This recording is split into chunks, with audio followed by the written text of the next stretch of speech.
For over half a century now, there's only one brand that's come to be definitive of the modern poster car, Lamborghini. And Lamborghini has done this primarily through its sensational looks and on the back of its naturally aspirated V12, which has made it the ultimate supercar. And if Lambos are the ultimate supercar, this right here is the ultimate Lamborghini.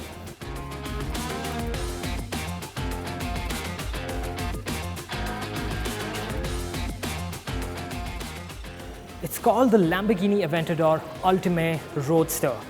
And ULTIMAE stands ultimately for the fact that this is, well, the last word in Lamborghini's supremacy, because this is the most powerful the Aventador has ever been.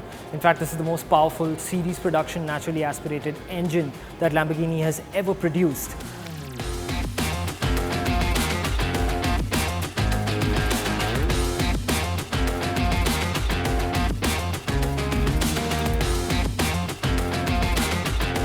So, as you can see, things are not that different from a standard Aventador, except you'll struggle to find an inch here that isn't covered in Alcantara leather and carbon fiber. What you have here is actually a slightly more traditional Lamborghini layout. There's no large touchscreen unit here, it's just festooned with buttons. And what's exclusive to this car is this Y-shaped motif that's kind of all over the car, except on the steering wheel. This being the Roadster, of course, it gets a removable hardtop. Removable but not retractable, which means you can't just press a button and make it go away. You actually have to get out of the car, physically remove it, and then stow it in the front cavity, because as you can see, there's no space out here.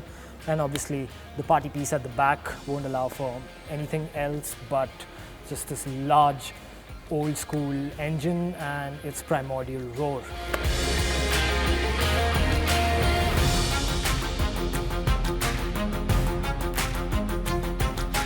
Contrary to what most people believe, the business end of a Lamborghini is here.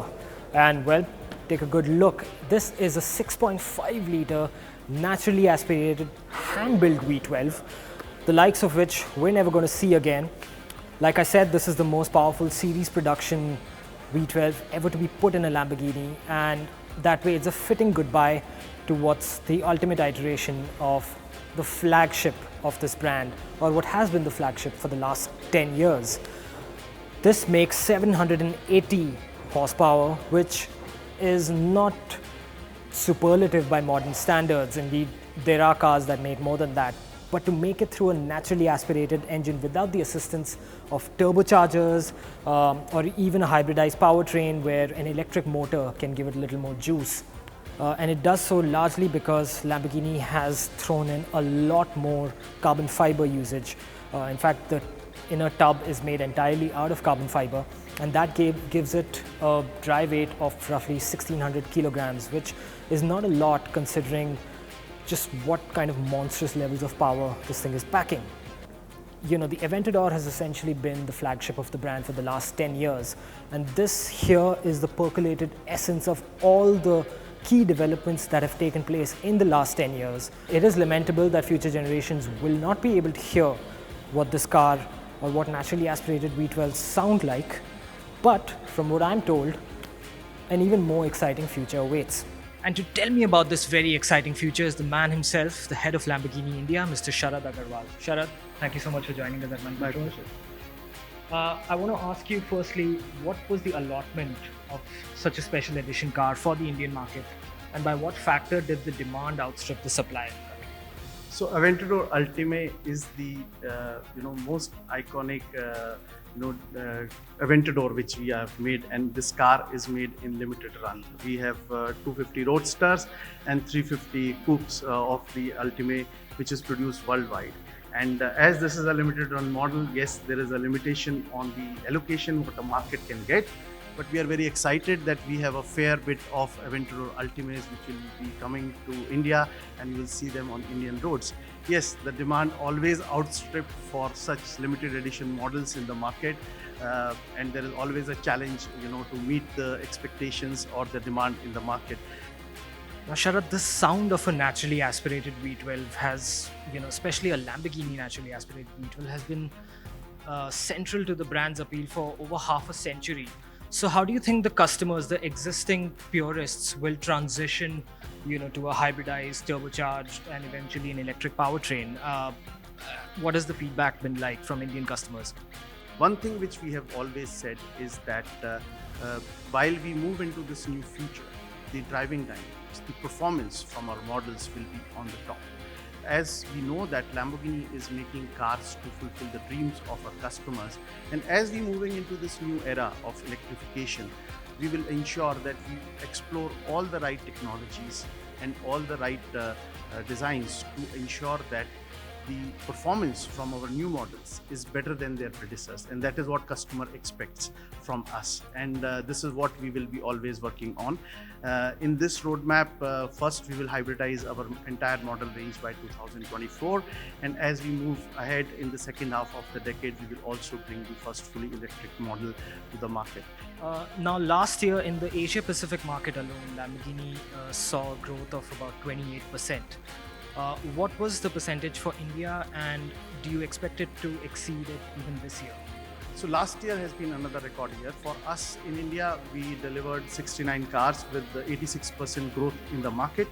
And we are always looking for having consistency in our growth, consistency in our business performance, and also in terms of defining the new customer experience, which makes us the benchmark in the customer ownership and customer journey in the super luxury space. We continue to do that in 2022.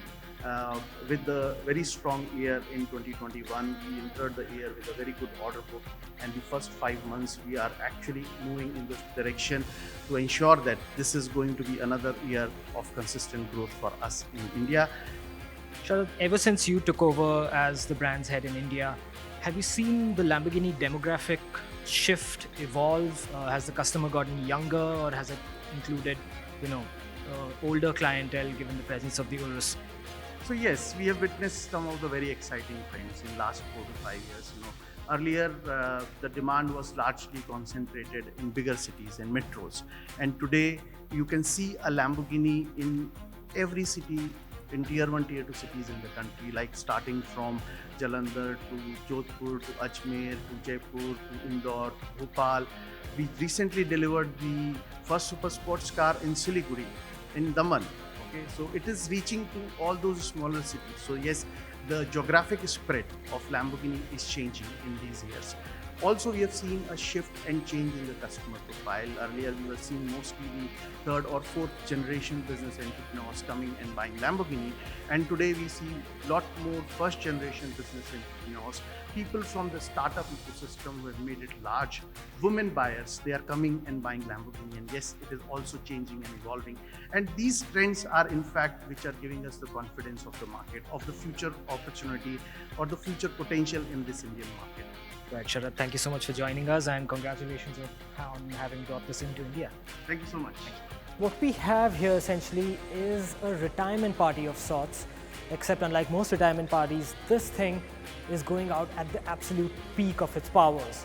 It's been a long and glorious journey for the Lamborghini V12. It started off in 1963 as a 3.5 litre unit, and it has evolved and morphed into a gigantic, monstrous 6.5 litre naturally aspirated unit, and going from the 350 GT, then to the Miura, the Countach, the Diablo, the Murcielago, and then finally it rests with the Aventador ULTIMAE.